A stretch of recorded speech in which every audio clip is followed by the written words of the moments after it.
योग अपनी चेतना को परम सत्य के साथ जोड़ने की पद्धति को योग कहते हैं। अपनी चेतना को परम सत्य के साथ जोड़ने की पद्धति को योग कहते हैं। और योगी जो उस सत्य को, उससे संबंधित उस सत्य को वो अपने आप को जोड़ता है, वह योगी कहलाता है। जब यह पद्धति सकर्म, जो आपकी अपने कर्म है, से मुख्यतः जोड़ता है, कर्म से संबंधित होता है, तो यह कर्म योग बन जाता है और वह कर्म योगी बन जाता है। जब यह पद्धति चिंतन से संबंधित होती है, मतलब वह चिंतन करता है, विद्या अध्ययन करता है, तो ज्ञान को प्राप्त करता है, जैसे विद्यार्थी है, तो यह ज्ञान योग कहलाता है। इसमें जब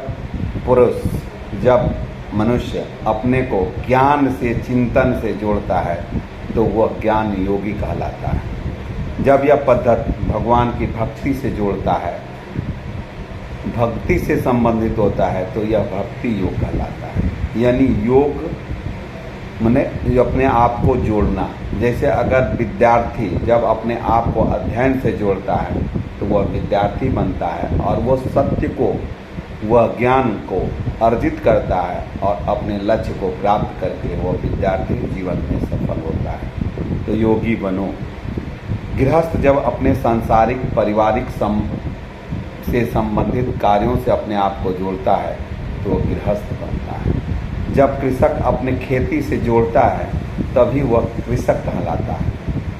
कोई प्रशासक जब अपनी प्रशासनिक कार्यों से संबंधित ज्ञान को अर्जित करके उस कार्य को करता है, तो वह प्रशासक कहलाता है। व्यापारी जब व्यापार से अपने आप को जोड़ता है, व्यापारिक ज्ञान को प्राप्त करके और उस कार्य से अपने आप को संबंधित करता है, तो वह व्यापारी कहलाता है। उसी तरह एक डॉक्टर अपने आप को चिकित्सा के ज्ञान से पहले योग से सत्य को वो जानता है, कैसे करता है, क्या उस ज्ञान को वो पहले अध्ययन करता है, चिकित्सा से संबंधित अपने आप को जोड़ता है, वो अभ्यास करता है, तब वह प्रगति बढ़ करके डॉक्टर बनता है।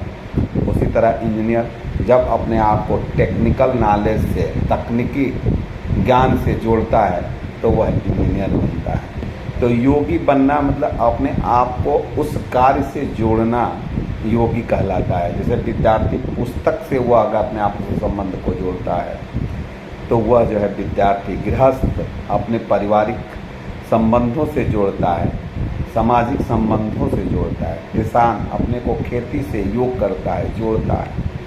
प्रशासक अपने प्रशासनिक कार्यों से जोड़ता है, व्यापारी व्यापार से जोड़ता है, डॉक्टर चिकित्सा से जोड़ता है, इंजीनियरिंग टेक्निकली नॉलेज से जोड़ता है, तो वह कर्म पुरुष बनता है। कर्म पुरुष सच्ची निष्ठा से प्रगति के प्रयास और अभ्यास के पश्चात ही अपने आप को संबंधित सत्य से जब जोड़ता है, तो लक्ष्य की प्राप्ति होती है और वह कर्म पुरुष कहलाता है, कर्म योगी कहलाता है। नित्यम कुर कर्मम त्वाकर्मम जायो ही अकर्मणः शरीर यात्राया पे चते न प्रसिद्ध एत जयते। कृष्ण ने भागवत गीता में कहा है कि नियत जो आपके गुण हैं, उसके आधार पर जो आपके गुण अर्जित हैं,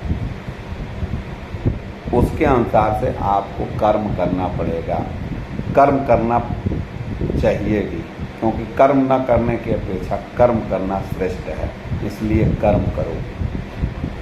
और कर्म न करने से आपका शरीर का भी यापन नहीं हो सकता, इसलिए आपको नित्य कर्म करना है। जो आपकी दायित्व है, आपकी कर्म है, उसको करना है। गीता में कभी ये नहीं कहा कि आप घर द्वार छोड़ करके चले जाइए। उन्होंने कहा अपने आप को अपने कार्यों से जोड़िए, इसी को योग कहते हैं। योगी बनिए, अपने कर्म को अच्छे ढंग से कीजिए, यही योगी है। आप विद्यार्थी हो, गृहस्थ हो, कृषक हो, तपस्वी हो, व्यापारी हो, सन्यासी हो, भक्ति मार्ग में हो, भक्त हो, अपने आप को अपने से संबंधित सत्य ज्ञान से जोड़िए, यही योग है। जय श्री कृष्ण।